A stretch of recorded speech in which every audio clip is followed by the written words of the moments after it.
Hey YouTube, it's Two-Siders here. Thank you for checking out this Against the Storm video. In this settlement, we are attempting to forge the Platinum Seal again. We've done it already, but nonetheless, we want a lot of resources to upgrade our Viceroy level. In this settlement, as you can see, we have a bunch of frogs, humans, and harpies. Just as a warning, my camera in the video is a bit annoying. I do apologize. I will do better next time. It's the background is a bit bad, as you'll see, but nonetheless, I hope you'll enjoy the video. Like and subscribe for more, and in the future I might post these videos on my main channel instead. I just posted this on the secondary channel because, again, the camera flicker is a bit annoying. So thank you for watching. I shall see you in the next one. Bye-bye. We are only going to be playing on Prestige 5 this time. A major difficulty curve comes from Prestige 6. With the building materials, you will need more of them to construct houses. Because we have a full 8 caravan of humans, we are going to be taking at least one farm with us. Obviously, it's going to be the small farm, but I'm being greedy and I want to take the plantation as well, because I feel like this is going to be a really long game. And we're also going to take some cornerstone reroll charges. The forest mystery, the positive one, is actually really awesome. We get more capacity for woodcutters to carry, but only in the drizzle season, as always. I'm looking for the negative forest mystery that will kill our villagers, but luckily we get no such negative ones this time. However, we do get acid rain, which means 50% fewer building materials in the storm season. The other 3 forest mysteries that are negative pretty much have to do with complex food, clothing, and services. So it doesn't really matter what we do, we will suffer there at least one consequence. Of course, on this map, the major thing that we have to look out for is wood. So you don't get hostility for woodcutters, but the more trees you cut down, the more hostility will increase. Therefore, the most important thing is to maximize, for instance, plank production. If you can get a 3-star lumber mill, that's the best one. Efficient fuel, reducing hearth fuel usage. And the drizzle season positive effect is actually really good. I didn't know at this point. I have multiple videos lined up for you guys in the future. This is like a 2-week-old video. But on this map, you have 2 types of trees. As you can see, there are those darker trees with the faces on them and those really weird red ones. They are called abyssal trees. The red ones are much harder to cut down. They have 20 charges. The small ones only have 2 charges. But the big red ones have much more wood.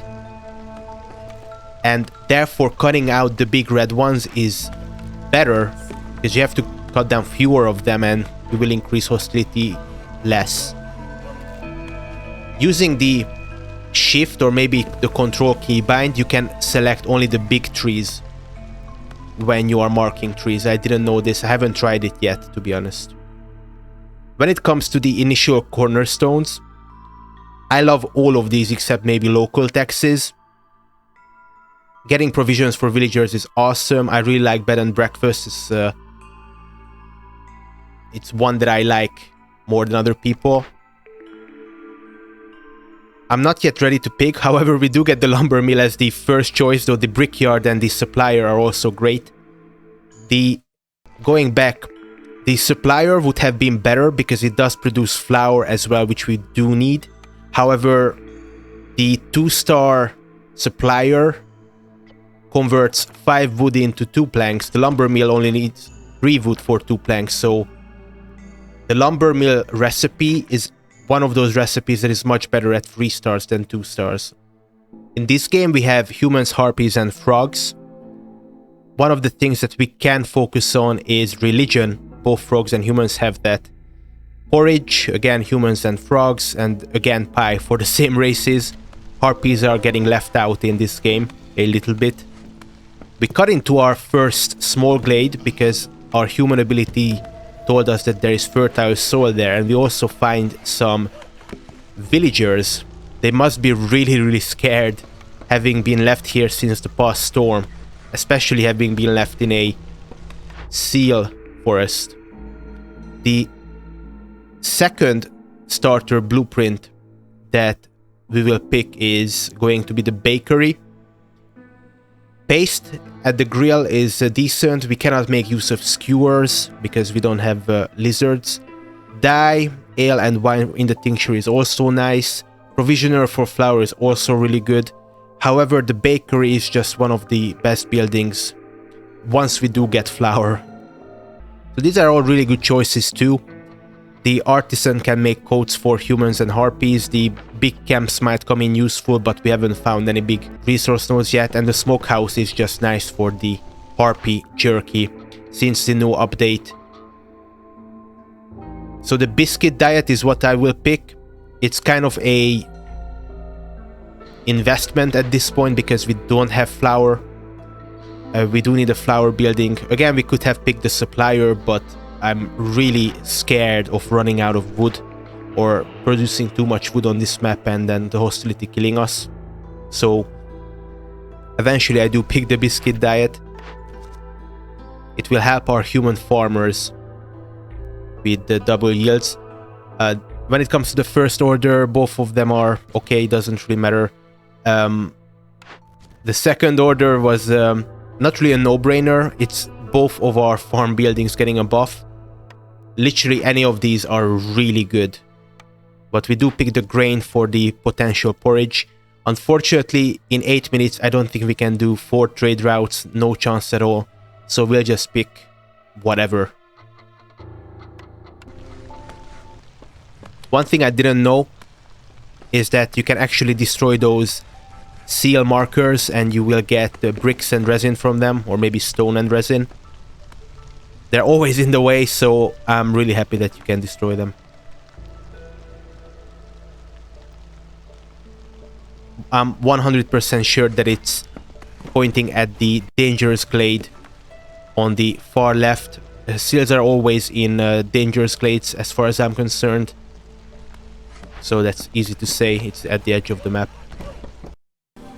We cut into the dangerous glade right next to us, and it has everything we need. It has even more fertile soil, sea marrow for efficient fuel, clay for the frog house for the bricks, even more villagers, and the best thing, of course, we do have this fuming machinery event that is really decent.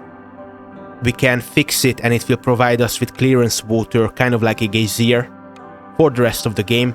However, as you can see at the bottom left corner, we have a ranch that will provide us with meat for the jerkies for the harpies. And we can also create paste, which is another meat-based product.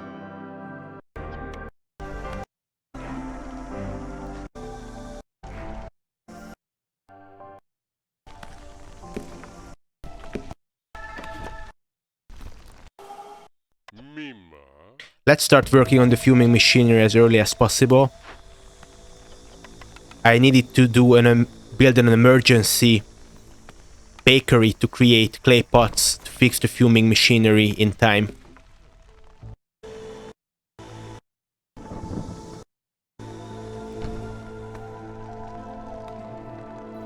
The smaller fertile soil that we found in this small glade will actually be used by the plantation for the berries, and the bigger fertile soil in the dangerous glade will be used for the small farm for grain.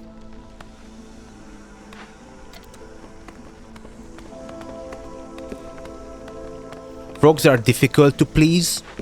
However, we assigned a frog hearth keeper that will halve the time until we can get newcomers, so we can get more villagers faster. It's a really important resource.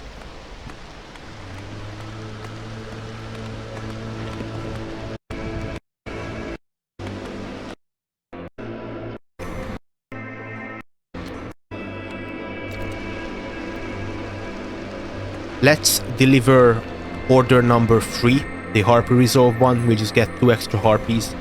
And they're already leaving the settlement.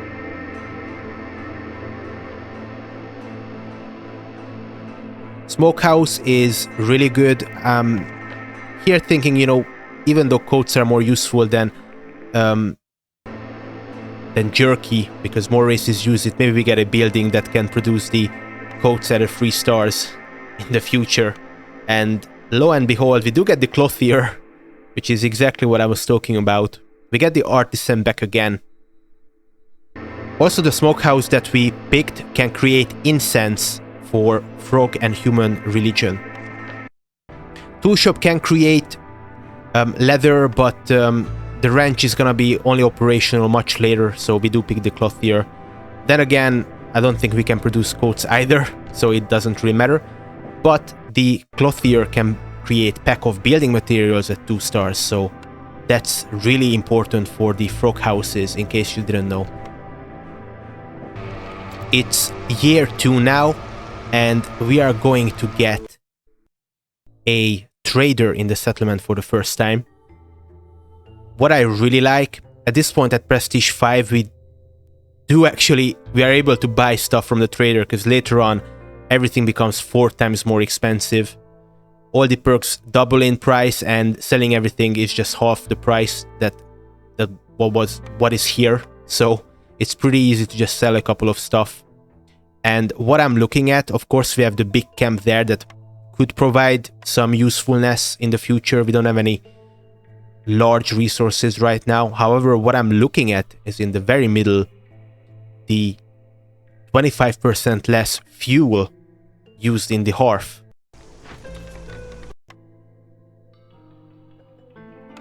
So let's pick that up.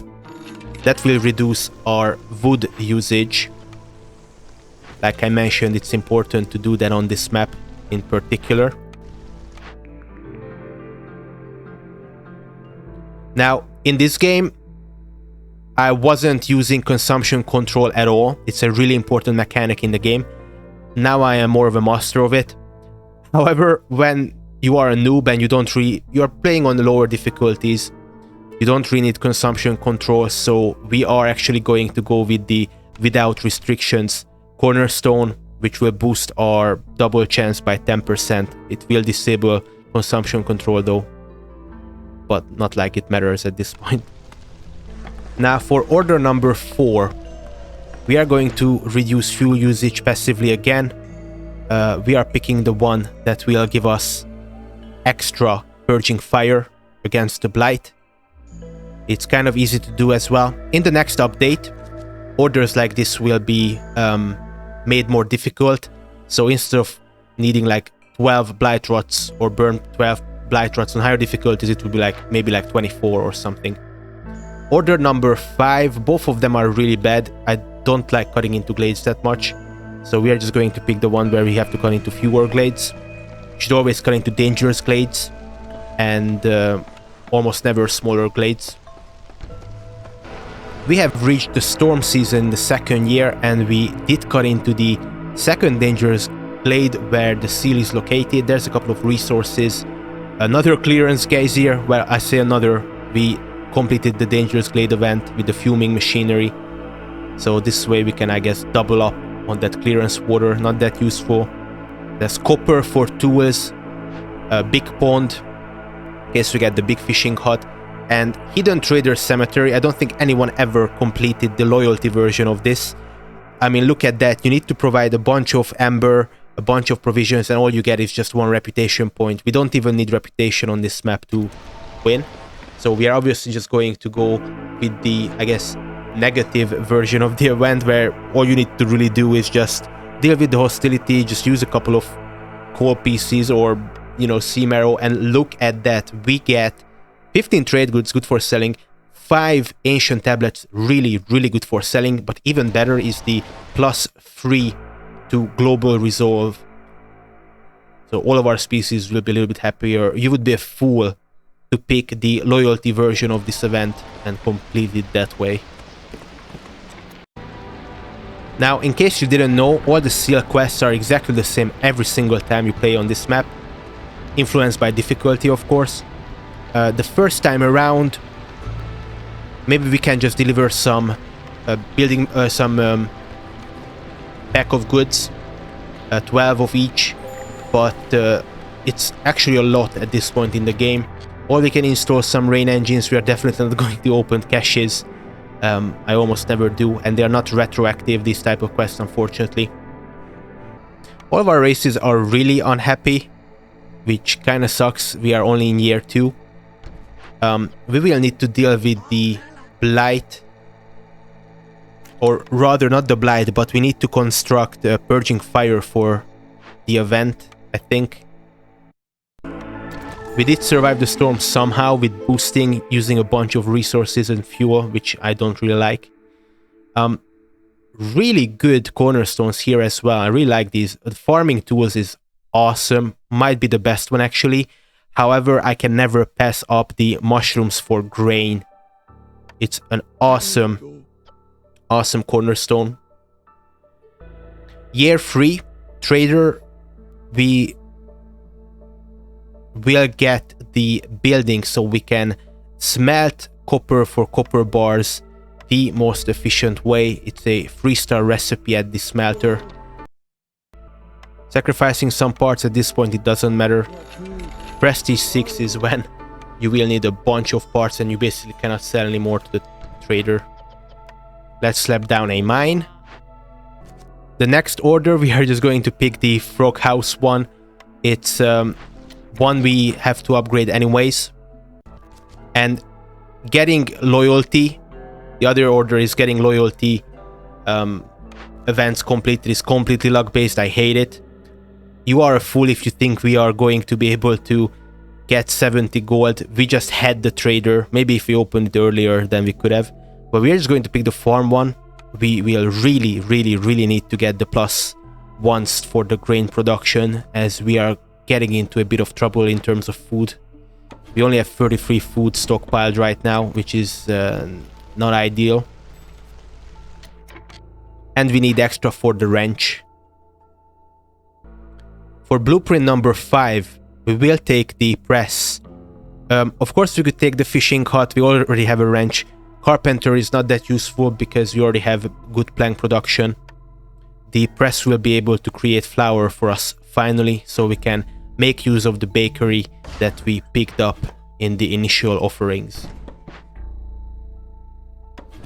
Also, once we do get the grain production sorted out, the press will be able to create 3-star oil, another efficient fuel source. That might be really decent in the future. We are going to be placing another villager hub next to the farm and the ranch, so they don't have to run all the way back to the hearth to eat, and this will passively increase our global production speed. It's year 3, storm season, everybody is leaving, so our only hope is the special beacon tower. We will boost to stop the leavings. This is the only charge we have, unfortunately, but it's better to use this early than never use it at all. So let's just do that, and we can save even our stupid little harpies. In the next season, we will start boosting the production at the beacon tower, because again, it's a little bit better, even though later on it would be better in terms of the amount of stuff that you produce, but early boosts are better long term. For order number 8, it's actually awesome. There is no stone on the map at all, so it's a no-brainer. We're gonna pick the Harmony one. It will boost our berry production for the small little plantation farm that we have on the right, if you remember.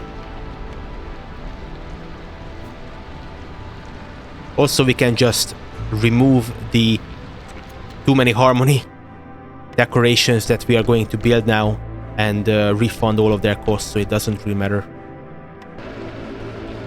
It's year 4 now, and like I said, we are going to be double boosting the beacon tower.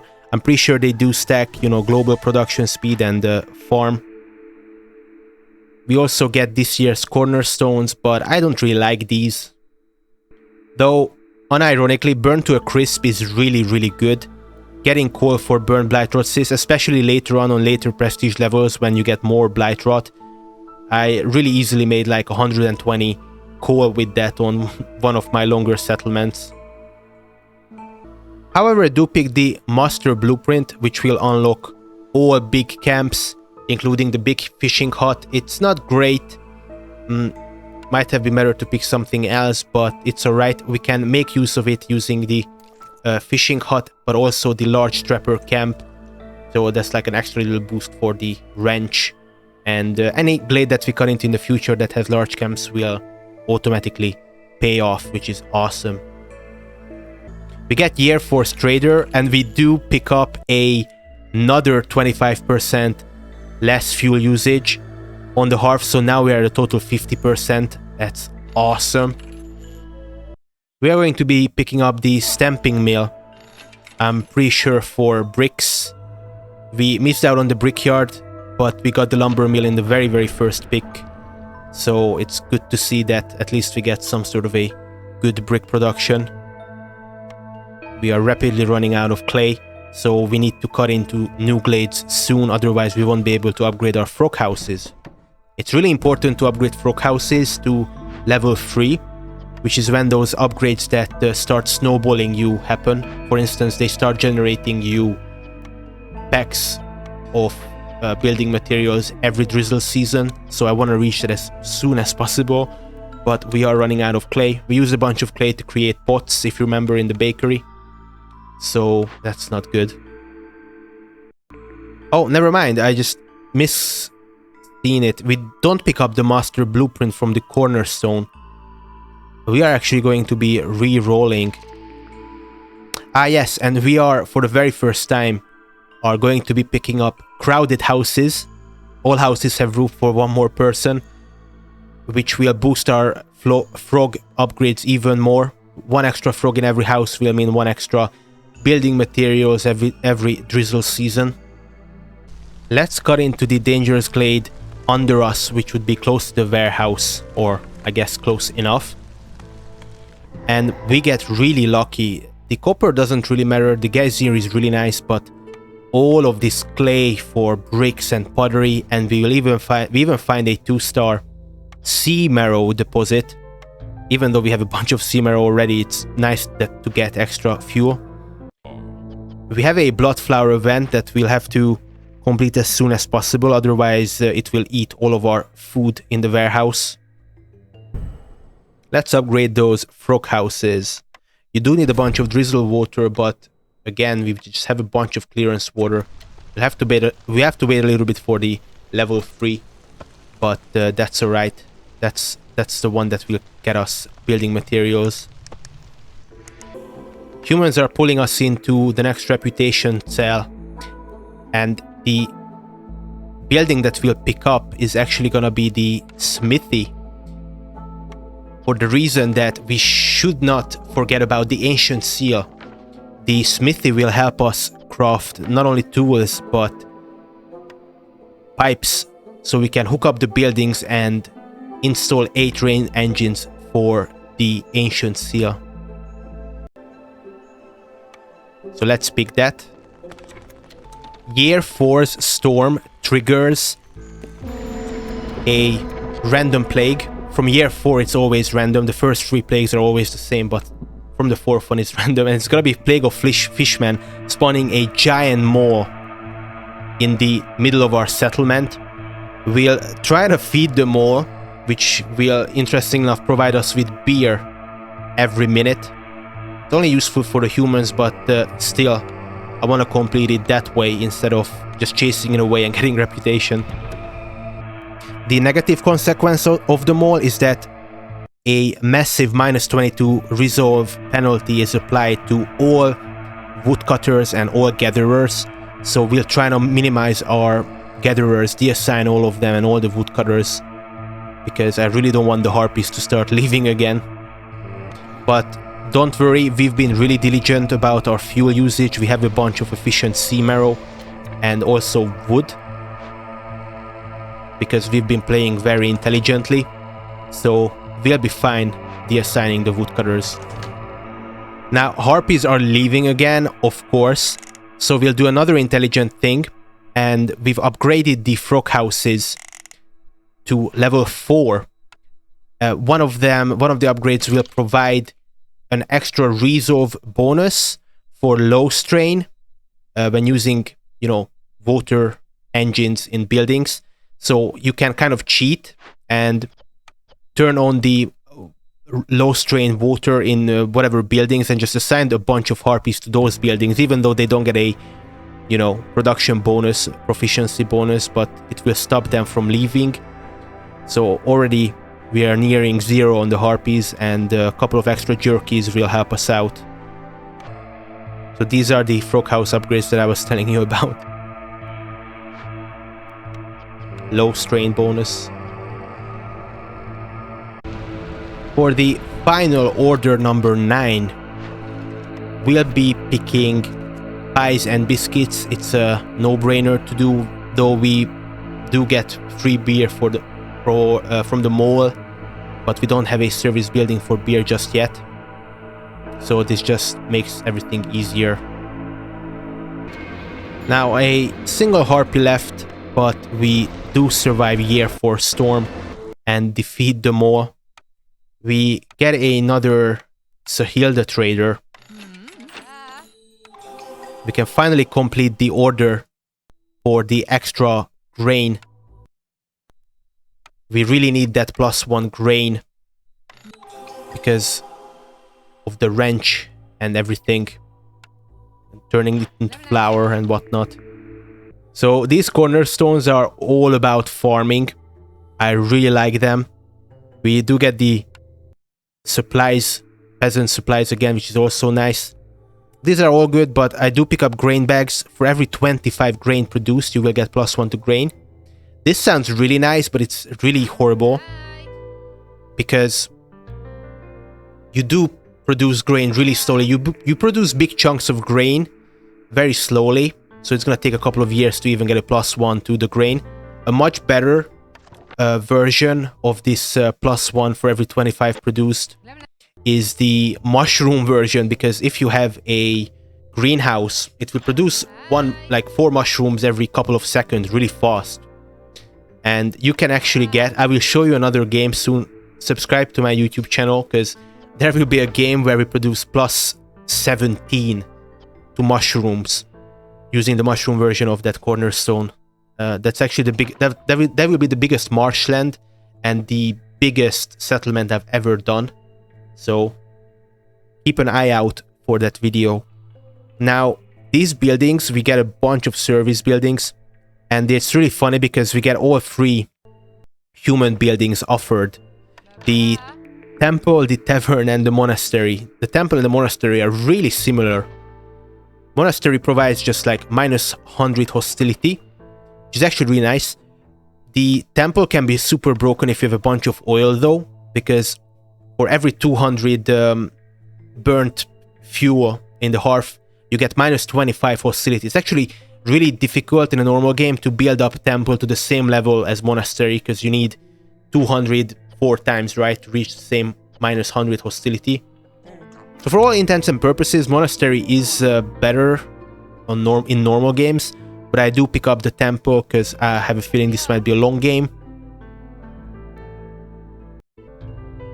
So with the smelter and smithy, we can easily produce enough pipes, and we have the mine as well for the copper to complete the 8 cups building hooked up with water engines. First seal quest. The second round of seal quests are all about generating reputation and or trading. I almost always complete this one.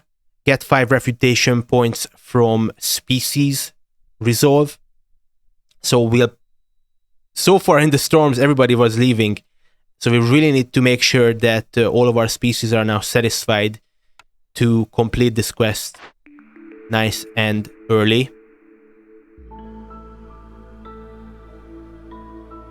For completing the first seal quest, you do get a cornerstone every time, or for completing all seal quests you get 1 cornerstone. We brought the extra reroll charges, if you remember, so I'm just gonna use it, and I'm not really chuffed about any of these. Get the value-added tax. I have a couple of trade goods, I guess. We can sell extra flour in the future. You know, turn flour into trade goods and then sell it for a profit. So I'm just going to be picking the first cornerstone here. Let's pick it. And they're gonna just sell it for even more money right now at the trader. Like I said, we are going to be picking the temple. Kind of like a long-term monastery, though the monastery would have been better because we get the free beer, right, from the mall for humans. But I figured the temple can provide education for the harpies. So we're just going to be moving around those human houses for free since the new update. And we are going to be slapping down the temple in the midst of them, which looks really awesome. It kind of looks like a gated community of humans once the temple is built. So let's buy even more frog house upgrades so we can snowball even harder. Which means even more building materials and then even more frog house upgrades. Let's complete the frog house order as well, just for good measure. And we are at 49 villagers, almost 50 villagers. So it's time to deassign the frog hearth keeper. Look at the bottom left, we have all these nice farming related cornerstones and perks lined up. Malt supply, grain bags, moldy grain, biscuit diet, of course, really big one. And we are boosting for the extra production speed and farm yields. So like I said, we have almost 50 villagers, and I assigned the main ancient hearth, as you can see, the harpy. Thank you, Master Frog, for the extra newcomers, but right now we are just going to swap to a harpy. This is why frogs are so good, because early game you just use them, then once you have enough villagers, just deassign them and then use a harpy for extra global carrying capacity. Awesome. We are going to be boosting the beacon tower a final second time here. From now on, we have no extra boosts at all in any category whatsoever. So we'll have to make use of it and hopefully win as soon as possible. Look at that, all three of our species are now generating reputation, and we also cut into a big glade. But before that, blueprint number 8.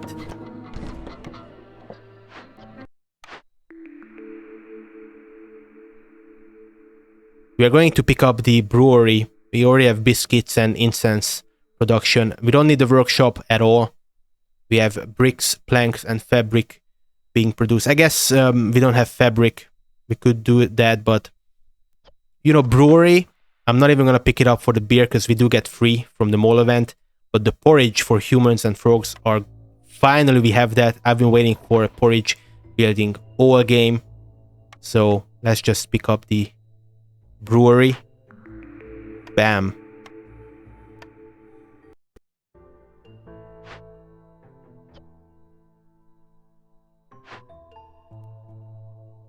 Like I said, all of our races are now generating high resolve, which will complete the second seal quest quite fast.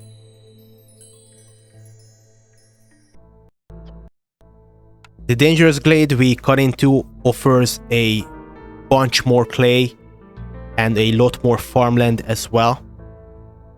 Always good to see. And we have a really funny looking mist worm poking its head out from underground. And we get extremely lucky because the hungry mist worm, again, if we feed it, we just keep feeding all these animals, it will actually give us +2 to sea marrow production right next to my head, which will essentially triple our sea marrow production. I'm actually gonna deassign these sea marrow miners from the bottom dangerous glade because we don't want to waste resources until we get this +2. Let's complete these 2 orders. It's always good to see. Feels good, man. Got another reputation blueprint, and even though we really don't need the clay pit, I mean, we already have a bunch of clay. Resin is okay for clothing, I guess. Reed can help us out with feeding the ranch, but it really doesn't matter at this point. I'm just going to pick it up because the clay pit, before the most recent update, was the most overpowered building in the game, in my opinion. Well, guess what? Since the most recent update, they buffed the clay pit like 6 times in various ways. So right now you're just going to pick up the clay pit no matter what. We also have frogs, which will production boost the clay pit. So it's ridiculously overpowered. You basically sometimes win with the clay pit. I had at that point it was my most difficult game that I've ever played. I was fully tilted because I lost the game before, but you will see that video. I think it was a Royal Woodlands biome, and the clay pit just saved us, basically. We were doomed to lose, and the clay pit just probably generated thousands of clay, reed to feed the ranch, and it's just extremely broken.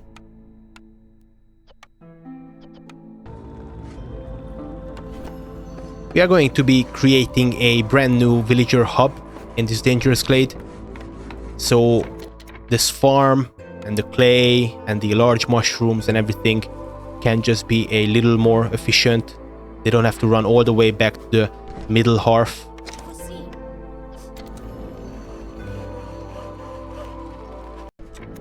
Blueprint number 10. We do have the forum for the frogs and the explorer's lodge. Doesn't matter, cooperage, I don't really care at this point, so we just re-roll for the first time. And guess what, we do get the cobbler, really important. I instantly picked it, as you could see, because the cobbler can create boots at 3 stars, which is something both harpies and frogs use. I find it really annoying to create boots. I received a lot of hate from the Against the Storm community for my post the other day regarding boots. Maybe it's not that difficult to create, but I just always find it really difficult to keep up the boots numbers. So we'll try and do our best. It's just annoying that you have to water boost the cobbler, whereas if you're just creating coats, you don't really need to do that. It doesn't feel like it. Coats are much faster to create since the new update. The developers buffed it, so I'm kind of hoping they will do the same for boots, at least a little bit. Also, it's impossible to keep up the boot numbers without a wrench, so I'm really happy that we found the broken down wrench in the first dangerous glade that we opened.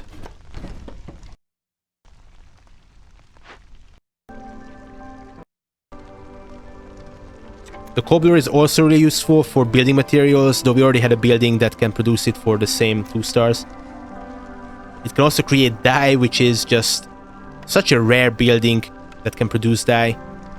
So we'll be able to not only create boots for our harpies and frogs, but also paste. So all around, good times with the cobbler. A really awesome 10th building pickup. We are burning a little extra fuel at the hearth so we can get into the next bracket on the temple hostility reduction. And like I said, we earned enough reputation for the second seal quest. We've been doing really well so far, guys. Well done.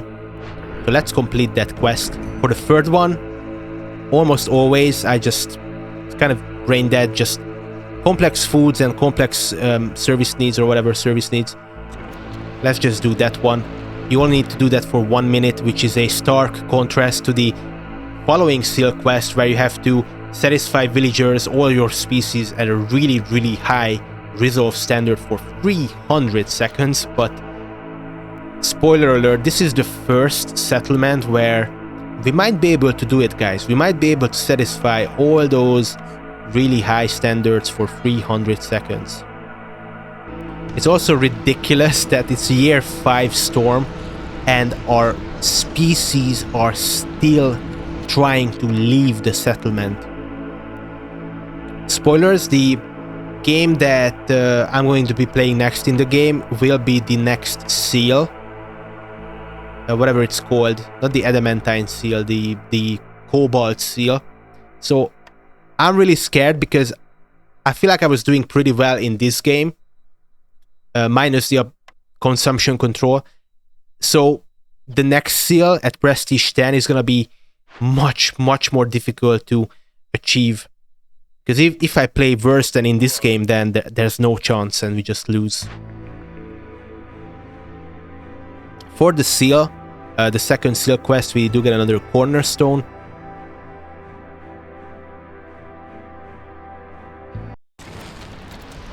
And just like that, we have already completed the seal quest.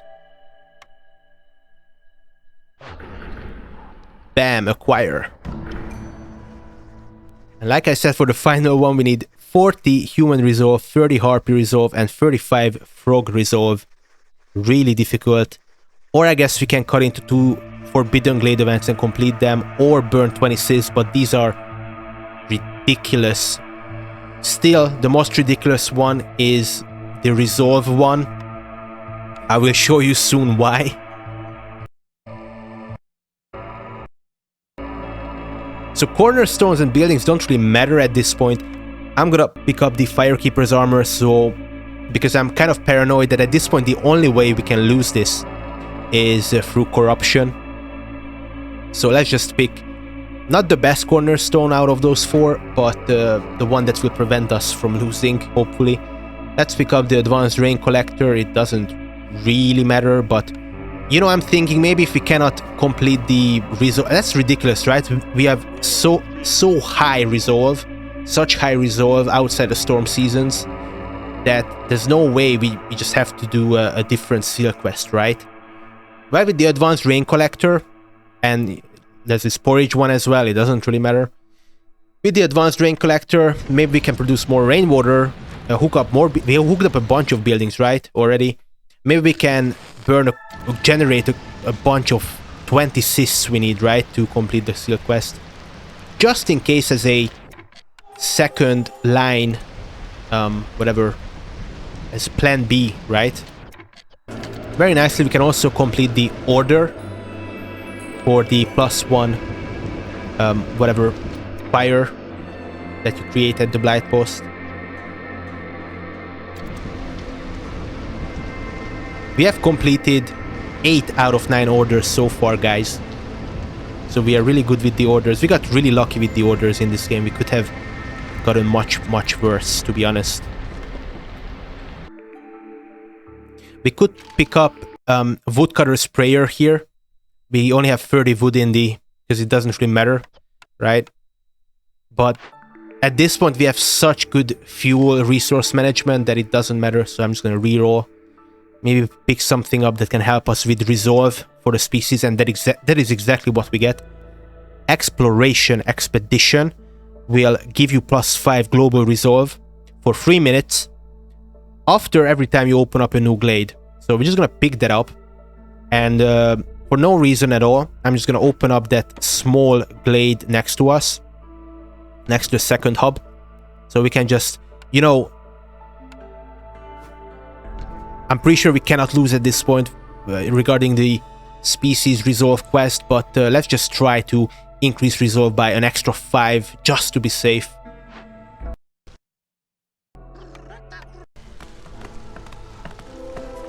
Let's open up that glade and get +5 to resolve. Our resolve is extremely high. As you can see on the right, all the species resolve is generating for the Fire Essence final seal quest. And we've also completed the final order, though it doesn't really matter, like I said. Let's crank up all the water usage in all these buildings, just in case we fail the resolve quest and we need to burn 20 cysts. And to burn 20 cysts, you need to generate 20 cysts first. Bam, feels good. All orders completed in a single game. We're also going to be producing, like I said, it was a good idea to pick up the temple instead of the monastery, because we can produce these stupid scrolls for the harpies to get educated.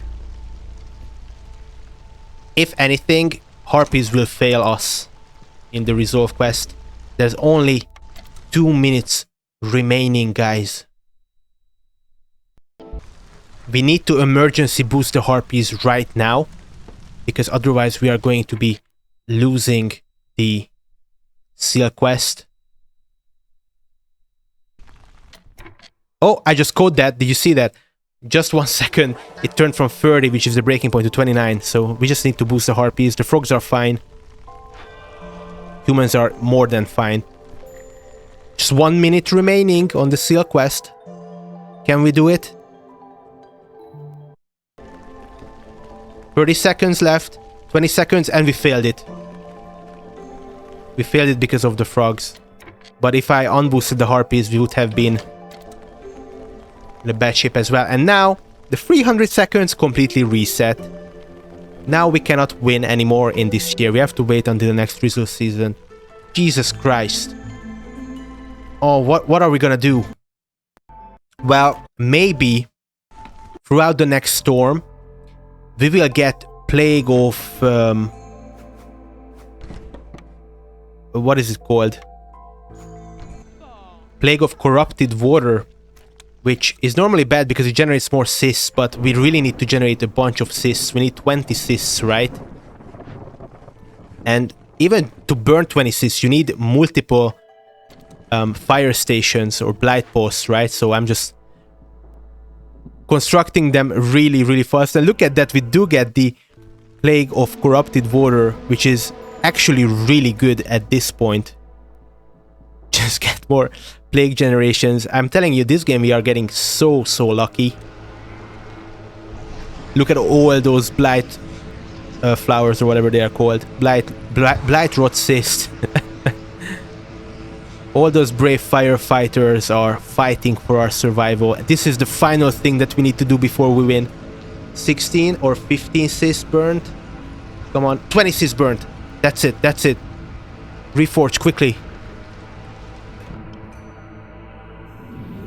And with that, guys, the Phoenix comes and we win. So with that, we can end the cycle. I always really like the cycle animation. It's really cool. Thank you so much for watching.